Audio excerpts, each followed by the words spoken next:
देख रहे हैं आमने सामने नूरुल आरफीन के साथ। अस्सलाम वालेकुम। ज़रा अपने चश्मे तसव्वुर में, अपने जहन में वो नगमा लाइए जो पाकिस्तान तहरीक इंसाफ की वजह शोहरत असल है। रोक सको तो रोक लो, तब्दीली आई रहे। ये आप अपर बैंड में भी पढ़ रहे होंगे। और तहरीक इंसाफ वो हुकूमत जिसे हमने बड़ी मन्नतों मुरादों से अपने लिए चुना था।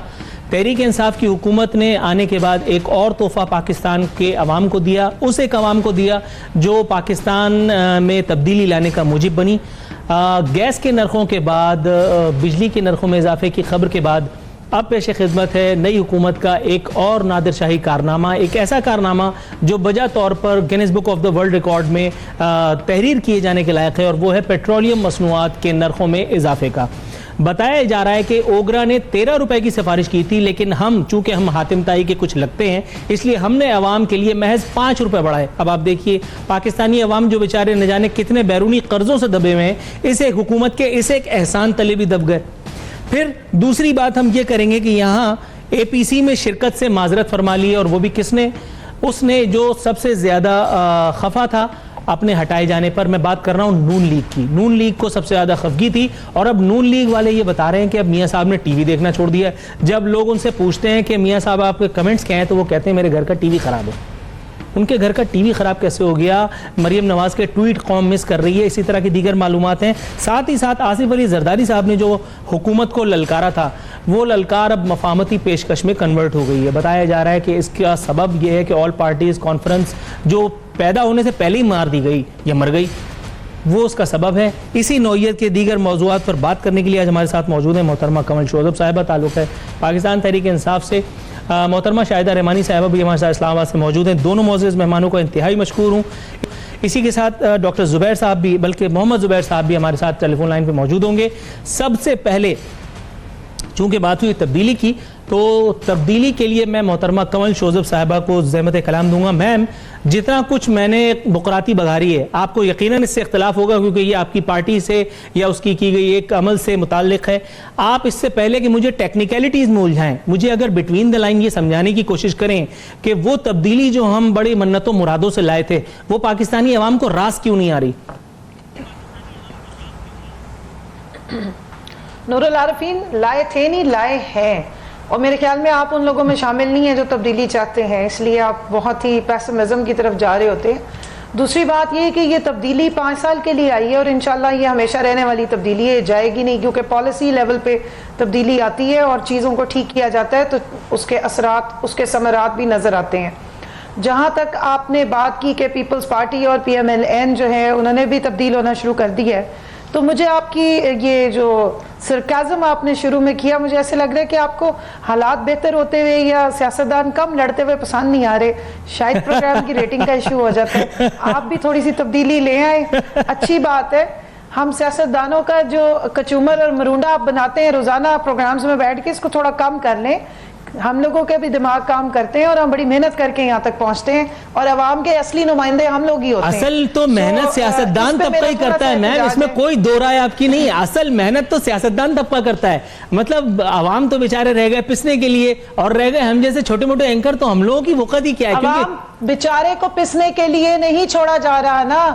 मसला ये है कि बीइंग गवर्नमेंट और बीइंग इन ऑपोजिशन, किसी जगह भी हो, मेरे साथ शाहिदा रहमानी बैठी है, हमारा नजरियाती इख्तिलाफ हो सकता है, हमारा पार्टीज में नजरिया इख्तिलाफ हो सकता है, हमें एक दूसरे के किए हुए कामों पे इख्तिलाफ हो सकता है, लेकिन इसमें कोई दो राय नहीं है कि एक सियासतदान जो यहाँ पर आके बैठता है वो अपनी आवाम का नुमाइंदा होता है और काबिल एहतराम होता है। दूसरी बात ये, आपने ओगरा की समरी पे बड़ी बात की कि जी हमने बड़ा एहसान किया है, हमने कोशिश की है कि आवाम को रिलीफ मिले। मैं आपको थोड़ी हिस्ट्री में बता देती हूँ मैम, आपसे कतई कलामी की गुंजाइश निकालते हुए, सिर्फ थोड़ी सी कतई कलामी की गुंजाइश निकालते हुए, क्योंकि सेगमेंट में आधा वक्त तो मैं अपनी बुकराती में ले गया हूँ, तो आपके पास मैं दोबारा आऊंगा इसी एक मौजू पर। पहले मैं शाहिदा रहमानी साहिबा के पास जाऊंगा, कोशिश करूंगा कि आपके बरखिलाफ इन्हें अपना हमनवा बना सकूं।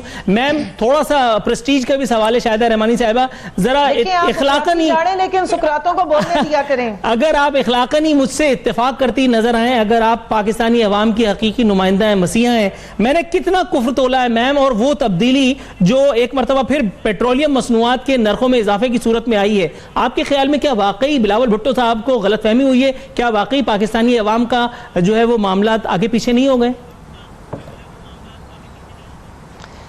बहुत शुक्रिया आरफिन। देखिए बात यह है कि तब्दीली जो आई है और लोगों ने जिस तब्दीली के नाम पर वोट दिया था, वो तो आपने 2 महीने के अंदर देख लिया कि महंगाई का वो तूफान जो आवाम को, जिन्होंने झूठे वादे किए थे, जिन्होंने ये बातें की थी कि जी हम आवाम के लिए बड़ा खुशाइंद होगा, एक तब्दीली होगी जिसके अंदर आवाम सुख चैन और सुकून से रह सकेंगे, लेकिन बात यह कि वही चीज़ें नज़र आ रही हैं, वही महंगाई तो बहुत ज़्यादा, चूँकि 2 महीने के अंदर पेट्रोल पे जिस तरह पहले गैस के ऊपर होशरबा इजाफा हुआ, उसके बाद बिजली की कीमतों में, और आज रही सही कसर पेट्रोल में, आप इसको मामूली समझते हैं कि 1 लीटर पे अगर 5 से 6 रुपए तक इजाफा हो गया, और फिर उसका जो बराह रास्त ताल्लुक है वो तमाम ज़रूरियात अशिया पे रोज़ाना किस पे पड़ता है। किराए आप ये देखें कि बसेस के किराए वो डबल हो गए, हर चीज़ डबल हो जाती है।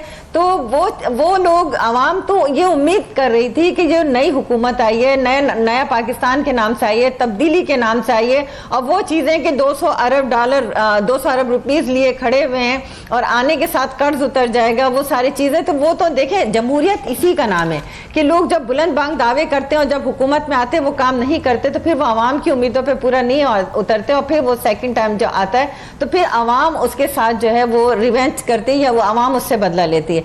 बात ये कि वो जो तब्दीली की बात थी, लोगों की एक्सपेक्टेशन थी, वो बहुत जल्दी जो है वो मायूस हो गया, और 2 महीने की कलील मुद्दत के अंदर वो चीजें कि आवाम को रोटी देने के बजाय रोटी छीन ली गई है, आवाम की चीखें निकल गई हैं, जो घर देने के वादे कर रहे थे, वो जो लोग आज किराए के घरों में रह रहे या जिनके घरों को मिसमार किया जा रहा है, वो सारी चीजें आपने 2 महीने के कलील अरसे में देखी कि क्या कहां से कहां पहुंच गए। तो वो वादे, इसीलिए कहते हैं कि बात वो की जाए जिस पे आप अमल कर सकते हैं। आपने बड़े बड़े दावे किए, बड़ी बड़ी बातें की, लेकिन अभी 2 महीने गुजरे, ज्यादा वक्त नहीं गुजरा। अभी इनको, मैं तो कहती हूँ कि 5 साल पूरे करें ताकि पाकिस्तान के अवाम को अगर झूठे वादे किए गए तो वो भी नजर आ जाएगा। लेकिन जमहूरियत ये है कि जो हुकूमत मैंडेट लेके आती है, चाहे वो जाली लेके आए, चाहे जिस तरह भी आए, अभी चूंकि हमारे मुल्क में जमहूरियत चलना शुरू हुई है तो इदारे काम कर रहे हैं, और इस वक्त अल्हम्दुलिल्लाह तमाम इदारे, पार्लियामेंट एक पेज पे, तो मैं समझती हूँ कि बड़ा खुशाइंद है। लेकिन महंगाई जो है इसको हम मुजम्मत करते हैं, महंगाई में नून लीग का वर्जन अगर शामिल नहीं किया तो मजा नहीं आएगा, इसे गुफ्तगू में एकतरफा गुफ्तगू हो जाएगी। मोहम्मद जुबैर साहब अगर मेरे साथ मौजूद है, मेरे भाई, मैम इससे पहले जुबैर साहब फोन नहीं उठा रहे, नून लीग मेरे ख्याल है यहाँ पे भी पुरस्कार खामोशी का सबूत देते हुए, ये मुझे बताइए, आगे बढ़ते हैं, पेट्रोल मसनूआत से आगे बढ़ते हैं, आप फिर मुझे किसी फार्मूले में उलझा देंगी, मैं वैसे भी फार्मूलों में बड़ा कमजोर हूं, तो मैं कुछ आम फहम सी गुफ्तगू आपसे करना चाहूंगा अगर आप मुझे इजाजत दें। अब ये मुझे बताइए मैम कि गैस के नर्ख हो गए, सुम्मा अल्हम्दुलिल्लाह। सवाल का जवाब देने दें। अच्छा, पहले वाले सवाल पे रहेंगी आप, चलें जवाब दीजिए। नहीं, अभी शाहिदा रहमानी से आपने जो सवाल किया था, उन्होंने एक अपना व्यू दिया है, तो मुझे अब गवर्नमेंट की साइड का व्यू तो देना है ना जी। जी बिल्कुल ठीक। तो मुझे अब आप थोड़ा सा टाइम दे दें, क्योंकि आप सबने बुकराती है तो अपनी झाड़ ली, अब सुकरात को भी बोलने दें थोड़ा। Please ma'am. अच्छा जी, इतनी बात है कि अभी शाहिदा रहमानी साहिबा ने तब्दीली पे एक बड़ा क्या कहते हैं सनसनाता हुआ टॉन्ट मारा कि जी इन्होंने आके महंगाई कर दी। मैं थोड़ा सा इनकी याद दहानी के लिए 2008 में जब इनकी हुकूमत आई हुई थी, तो जो डिक्टेटर साहब छोड़ के गए थे 60 रुपए पे डॉलर, आते ही इनके टाइम में हो गया 90 से 95, और उस वक्त ऑयल की प्राइस चली गई 100 रुपीज पे। और पाकिस्तान की इकोनॉमी में अगर आप पाकिस्तान ब्यूरो ऑफ स्टैटिस्टिक्स को खोल के देख लें, डबल फिगर की इन्फ्लेशन फूड की 20.10% से शुरू हुई और 4 सालों तक 30% पे रही। और जितनी फूड इन्फ्लेशन इनके दौर में आई और जितना लोगों को जो जिसको कहते हैं ना उनकी तबीयतें साफ हो गई, जो रोटी की इन्होंने बात की, आटे की मैं बात कर दूं, 3 रुपए से 6 रुपए की उस वक्त रोटी हुई, 120 या 25 रुपए से तेल 350 रुपए का हो गया। इसी तरह दालों की कीमत 60-70 रुपए से 135 पे चली गई। तो ये बातें तो अच्छी नहीं लगती हैं ना। मेरी मोहतरम मेंबर पार्लियामेंट हैं, हमारी कुलीग हैं, लेकिन मैं इनकी सिर्फ याद दहानी के लिए बता रही हूँ कि फूड इन्फ्लेशन इस पाकिस्तान की हिस्ट्री की सबसे ज़्यादा अगर कभी रही है तो 70s में रही है, तब भी इनकी हुकूमत थी, और अगर दोबारा कभी उसने टच किया, और 4 साल लगे सिंगल डिजिट पे आते आते, वो भी इनकी 2008 से लेके 2011 तक कम से कम भी, और 12 में फिर आहिस्ता आहिस्ता नीचे आनी शुरू हुई, वो भी पीपल्स पार्टी के दौर में रही। Not a single watt of electricity was added in the system. Governance अपनी वर्स्ट उसमें रही, हालात में आपको मालूम ही होगा। अब इससे ज्यादा अगर मैं तनकीद करूंगी तो फिर बहुत पर्सनल होगा। सिंध के मेरे पास पूरा डेटा रखा हुआ है, 4000 स्कूल घोस्ट थे, 1.8 मिलियन बच्चा स्कूल से बाहर है। पानी के आप मेरी ओबीडियंस देखिए मैम, गैस के हालात कि मैंने कितनी तहम्मुल से, कितने पेशेंस से आपकी तमाम चीजें सुनी है और उफ तक नहीं की, लेकिन मजबूरी ये है कि मैं भी एक प्रोड्यूसर का यहाँ मोहताज हो जाता हूँ सेट पे आने के बाद कि हमें ब्रेक लाजमी लेना है। ब्रेक नहीं लिया तो मजा नहीं आएगा। यहाँ मैं अपने तमाम मौजूद मेहमानों से दरख्वास्त करते हुए ब्रेक पे जाने के लिए कहूंगा। ब्रेक से वापस आएंगे तो कुछ और मौजूआत हैं जिनका अहाता करेंगे अपने इन्हीं मेहमानों के साथ।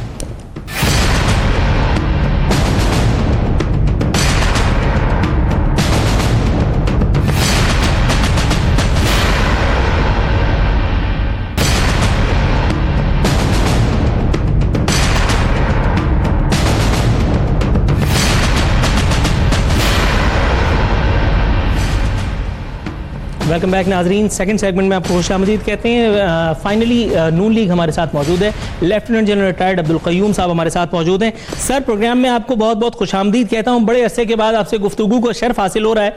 इससे पहले कि मैं नवाज शरीफ साहब की पुरस्कार खामोशी पर लबकुशाई फरमाऊं, आपसे ये जानना चाहता हूं कि सर, ये जिस किस्म की तब्दीली पाकिस्तान में आई है, हम बात कर रहे थे पहले सेगमेंट में भी, लेकिन चूंकि आप साथ नहीं थे इसलिए आपके तशफ़ी तबाह के लिए मैं ये बता दूं, हमने गैस, पेट्रोलियम मसनूआत और बिजली की कीमतों का रोना रोया। तो अगर आप भी 2-3 आंसू हमारे साथ शेयर कर लें सर, तो जरा आगे बढ़ेगी बात।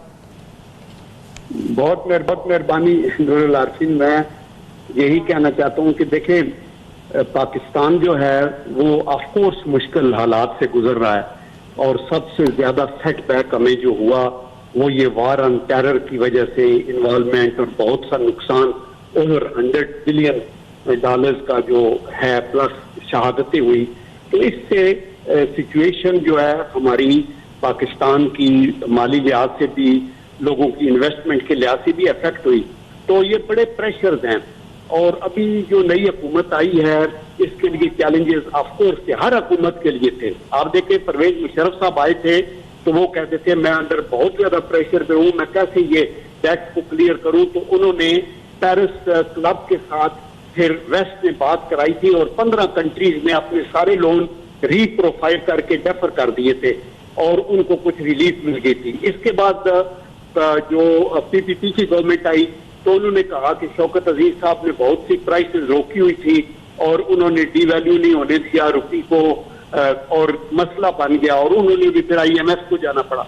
जब हमारी हुकूमत आई नून की तो उस वक्त यही साख्तार साहब ने कहा, लेकिन फौरी तौर के ऊपर फैसला किया, IMF से एक पैकेज लिया और सिचुएशन को इम्प्रूव किया, और अल्लाह के करम से 5 सालों में आपको पता है कि GDP 2.8 से 5.8 की गई, इन्फ्लेशन 12 से 4 के ऊपर आ गई, 12% से।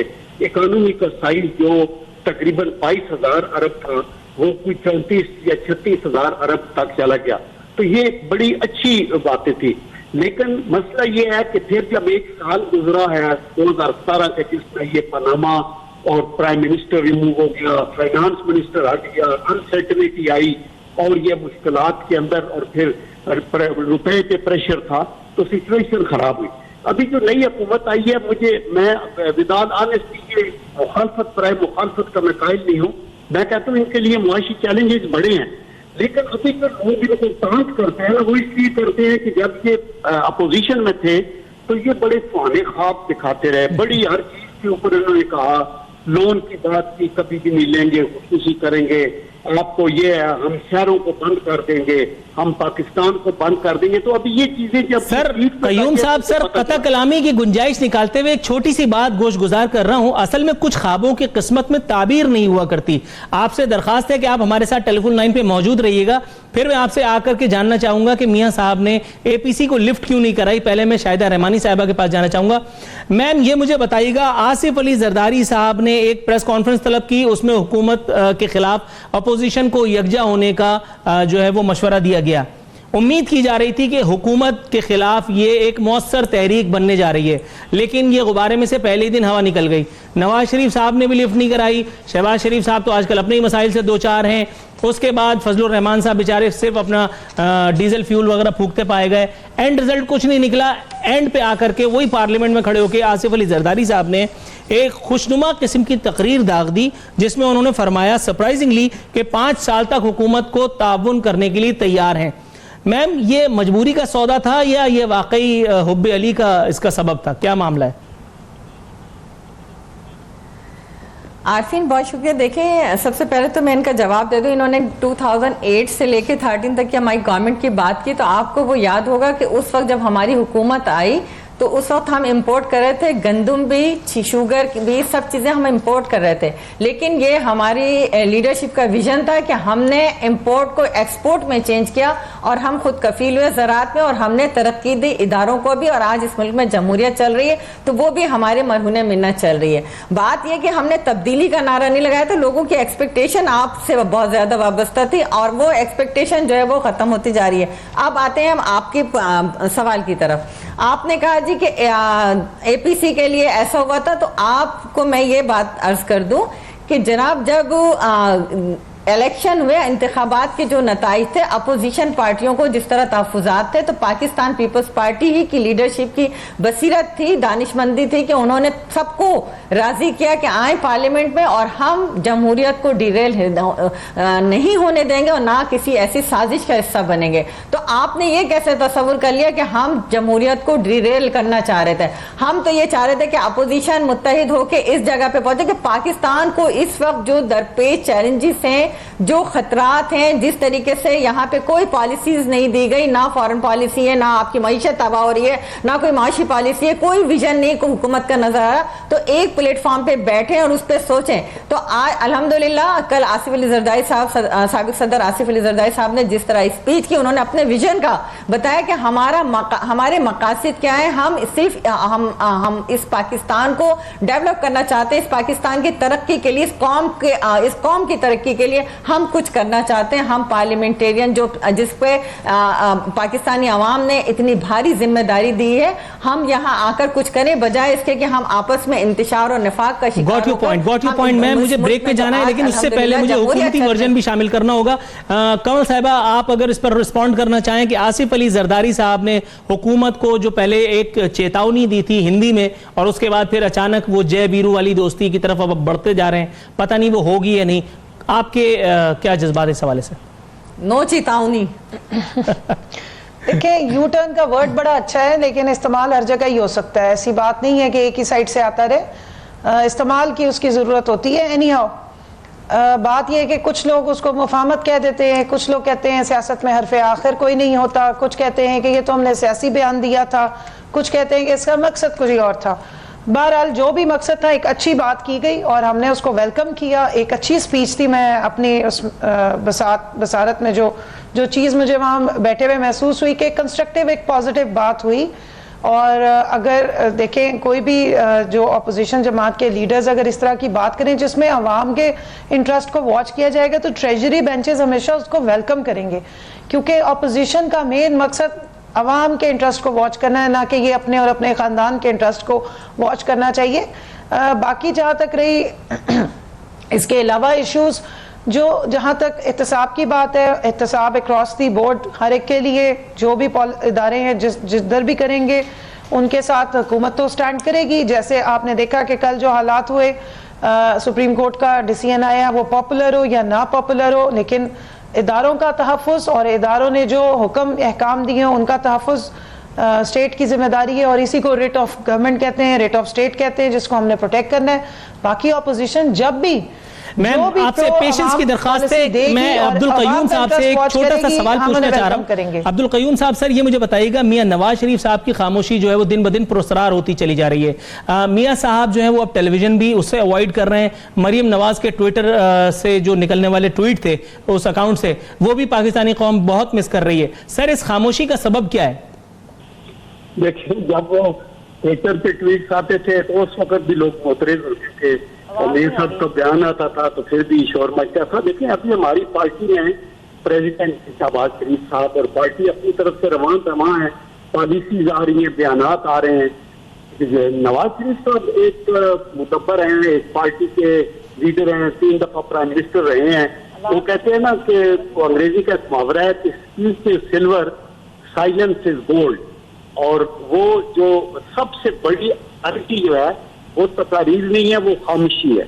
और वो अगर खामोश है तो बड़ी अच्छी बात है। ये मुश्किल वक्त है, हम हुकूमत को टाइम देना चाहते हैं। शहबाज शरीफ साहब ने भी कहा मिसाक जमहूरियत करने को तैयार हैं, बैठने वो चीजें जो मुल्क के मफाद में, हम वो नहीं करना चाहते जो तहरीक इंसाफ करती रही है। बिकॉज उस वक्त तो इनका मसला नजर हुकूमत का या पावर का हसूल का, तो वो एनी एक्सटेंट तक गए कि मुल्क बंद हो जाए, ये हो जाए, चाइनीज प्रेसिडेंट नहीं आ सका, जो मर्जी हो जाए, आग लग जाए, अदालतों पे हमले, आप देखिए PCV पे सब कुछ। ये अभी हम नहीं करना चाहते बिकॉज, और ये अगर असफ जरदारी साहब ने भी ये बात की है कि हम तावन को इसको अप्रिशिएट करना चाहिए बजाय इसके कोई शक की निगाह से देखा जाए।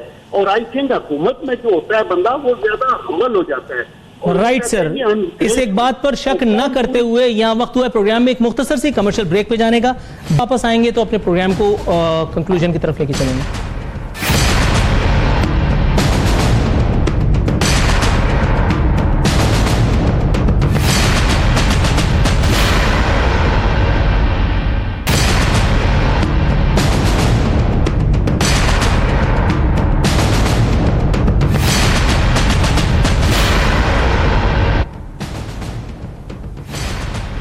वेलकम बैक नाज़रीन, प्रोग्राम इख्तितामी मराहिल में दाखिल हो चुका है। शाहिदा रहमानी साहिबा, ये मुझे बताइएगा, एक खबर बता रही थी कि स्विस अकाउंट्स के हवाले से कोई हलचल मचने वाली है। स्विट्ज़रलैंड की हुकूमत के साथ पाकिस्तान की हुकूमत के कुछ मामलात हुए हैं। फ़ारूक नसीम साहब का एक बयान आया था कि जी जो ब्लैक मनी है उसके हुसूल के लिए हम कुछ करने के लिए जा रहे हैं। ये खबर खुशाइंद है, ये बहुत ज़्यादा यानी ऐसी खबर है कि जिसे सुन करके वो नेकोकार जिनके पैसे स्विस अकाउंट्स में यानी वहाँ पड़े बैरून मुल्क, उनको कुछ मामलात उनके साथ होने वाले हैं। इस खबर पे आपका तबसरा मालूम करना चाहूँगा। जनरली मतलब स्पेसिफिक कुछ नहीं है। जिसने भी वादे किए हैं वो लेकर आए, बाहर से पैसे लेकर आए, स्विट्जरलैंड से लेकर आए, जहाँ जहाँ जिसके पैसे पड़े हैं लेकर आए। हमने तो कभी कोई ऑब्जेक्शन नहीं की। मुझे तो हंसी इस बात पे आ रही है कि ये मैं सुनते सुनते मेरा ख्याल 20-25 साल से तो मैं ये बात सुन रही, स्विट्जरलैंड से पैसे आ रहे हैं, पैसे आ रहे हैं, पैसे आ रहे हैं। तो आ जाना चाहिए। जो चीज़ सस्पेंस क्यों है, जो काम करना है करें, जिसको लेके आना है लेके आए। आप क्या समझ रहे हैं कि इससे पीपल्स पार्टी इस तरह के इल्जामात से ना तो भागी है ना घबराई है। हमने तमाम चीज़ों को फेस किया खंदा पेशानी से। हम तो ये सारी चीज़ें 80s से देखते आ रहे हैं, 77 के बाद से जो पीपल्स पार्टी के साथ हुआ और अब तक होता आ रहा है। हम किसी चीज़ से नहीं घबराते। हम सिर्फ इस मुल्क के लिए जो पाकिस्तान पीपल्स पार्टी ने कुर्बानियाँ दी हैं, जो लाजवाल पूरी भुट्टो ख़ानदान और उसके अलावा हमारे हज़ारों वर्कर्स ने दी है जमहूरियत के लिए, हम उस एजेंडे पे कायम हैं। और इस दुआ के साथ कि अल्लाह ताला पाकिस्तान को तरक्की दे, पाकिस्तान के अवाम को दे और हम तरक्की याफ्ता ममालिक में हमारा शुमार हो। Right ma'am. अब्दुल कयूम साहब से मैं एक सवाल पूछता चलूं, उसके बाद मैं मोहतरमा कंवल शोजब साहिबा का रुख करूंगा। अब्दुल कयूम साहब, सर मुझे ये बताइएगा, मौजूदा जो मामलात हैं मुल्क के, मैं सियासी मामलात की बात कर रहा हूँ, आपके ख्याल में इन मामलात के साथ, इन चैलेंजेस के साथ जो इस वक्त नून लीग और उसकी क़यादत को दरपेश हैं, नून लीग का इन पर्टिकुलर या मियाँ साहिबान का सियासी मुस्तकबिल आप क्या देखते हैं सर? देखिए, बात यह है कि आपको भी ये पता है और पूरे पाकिस्तान को पता है कि नून लीग पाकिस्तान की एक मजबूत तरीन जमात है। आपको ये पता है कि नेशनल असेंबली में भी और सेनेट के अंदर भी अपोजिशन की ये सबसे बड़ी जमात है और इसके लीडरशिप बहुत ही तजर्बाकार है और पब्लिक के अंदर पजीराई है। और स्पेशली पंजाब जो कि एक बहुत बड़ा हब है पॉपुलेशन का, वहां उनको कोई मात नहीं दे सकता, बल्कि हुकूमत जो है, जो इमरान खान साहब की जीती हुई सीटें भी वापस आई, इसलिए आप उनको इग्नोर नहीं कर सकते। और इनका मुस्तकबिल अल्लाह के करम से रोशन है। एफर्ट करनी चाहिए। नून लीग को सबक भी सीखने होंगे कि माजी के अंदर अगर हमारी इतनी मेजॉरिटी थी तो हमें लूज हुआ तो क्यों हुआ, उसके अंदर हमारा क्या कितना चीज है जिसको हम इम्प्रूव कर सकते हैं। और आई एम श्योर ये वेल ऑर्गेनाइज जमात है, इसका मैनिफेस्टो है, इसकी यानी कारकर्दगी पिछले 5 साल की लोगों के सामने है। पंजाब के अंदर शहबाज शरीफ साहब का एक मकाम है, एक कारकर्दगी सामने है। तो लोग तो अभी इंटेलिजेंट बहुत ज्यादा हैं और पॉलिटिकली बड़े अवेयर हैं, और लोग सिर्फ स्लोगन के ऊपर तो नहीं जाएंगे ना, तो हुकूमत को आए हुए 2 महीने नहीं हुए, आज तो ये बड़ा कम टाइम है।